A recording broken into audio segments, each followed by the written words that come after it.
I've coached clients to IFBB and Natural Pro Cards, to national and world records in powerlifting, as well as professional Olympic and CrossFit Games athletes.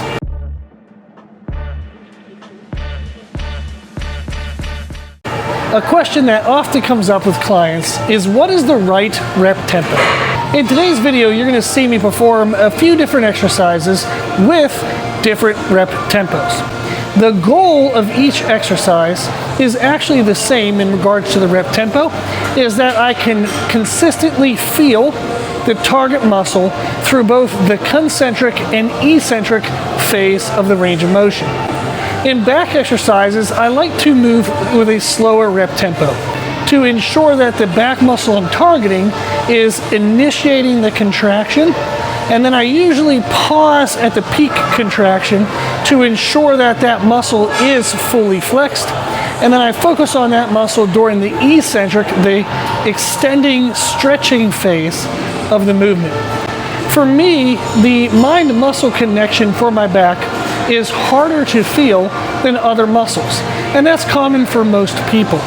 So moving with a slower rep tempo is helpful for body parts that you have a difficult time feeling whether or not they're doing the work. Then with movements like lateral raises, I do usually move with a little bit of a faster rep tempo because I find it easier to feel the shoulders doing the work. Sometimes people can get blended feeling between their traps and their shoulders, so they might benefit from a slower tempo. It really depends on how well you connect with that muscle. But it's okay for muscles that you have a better mind-muscle connection with to move a little bit faster than ones that you struggle with that mind-muscle connection. And then for bicep curls, you'll see that I move with what I would consider a moderate pace. I feel those pretty well. Not that they grow well, unfortunately, but I definitely feel them better. For that muscle, I feel that I'm in control the entire time. However, if I ever wanted to double check myself, I would slow down, do a little bit of a slower rep tempo, and that would allow me to feel what really is doing the work. So when you consider the question, what is the right rep tempo, it depends on the exercise and the muscle you're targeting. If you're doing a specific muscle-focused exercise, well, then you want to feel the muscle.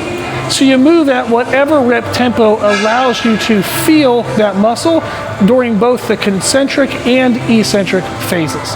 So if you're uncertain of what is the right rep tempo, start with a slow tempo and do an initial set where you feel like, okay, maybe this is questionably too slow.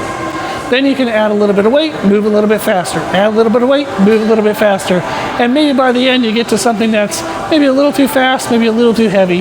But by getting through those experiences of maybe too light and too slow to too heavy and too fast, you're going to feel somewhere in there that felt like it was enough weight to be challenging, but also a controlled enough tempo that you could feel the target muscle throughout the full movement. And that really is our target, is making sure that we feel the targeted muscle throughout the full range of motion, both the concentric and eccentric phase.